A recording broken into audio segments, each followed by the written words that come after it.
এবার ভারত পাকিস্তান প্রসঙ্গ। ভারত নিয়ন্ত্রিত জম্মু কাশ্মীরের পেহেলগাম সন্ত্রাসী হামলার পেছনে ভারতীয় গোয়েন্দা সংস্থা র জড়িত, এমনটাই দাবি করেছে পাকিস্তানি এক্সপ্রেস ট্রিবিউন। টেলিগ্রামে ফাঁস হওয়া উদ্ধৃতির বরাতে এ দাবি করে গণমাধ্যমটি। এদিকে পাকিস্তান শাসিত কাশ্মীরের প্রধানমন্ত্রী চৌধুরী আনোয়ার উল হক সীমান্তে লাইন অব কন্ট্রোল বা নিয়ন্ত্রণ রেখার আশপাশের বাসিন্দাদের খাদ্য মজুদের নির্দেশ দিয়েছেন। ইমতিয়াজ আহমেদ জানাচ্ছেন বিস্তারিত। ভারত নিয়ন্ত্রিত জম্মু কাশ্মীরের পেহেলগামে সন্ত্রাসী হামলার পেছনে ভারতীয় গোয়েন্দা সংস্থা রিসার্চ অ্যান্ড অ্যানালাইসিস উইং র জড়িত।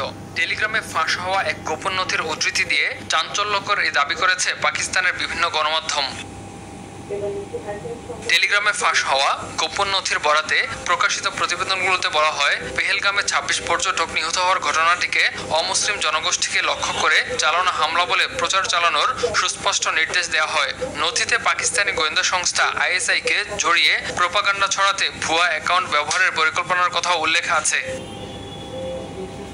এদিকে টানা অষ্টম দিনের মতো সীমান্তে গোলাগুলি করেছে ভারত ও পাকিস্তানের সেনারা, তবে এতে কোনো ধরনের হতাহতের খবর পাওয়া যায়নি।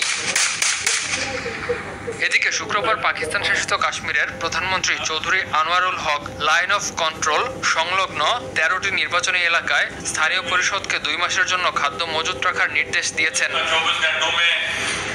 পেহেলগাম ইস্যুতে আঞ্চলিক সংঘাত এড়াতে ভারত পাকিস্তানকে আলোচনার মাধ্যমে সুরাহার পরামর্শ দিয়েছে মার্কিন যুক্তরাষ্ট্র। I think this is going to be a very critical. Imtiaz Ahmed, RTV।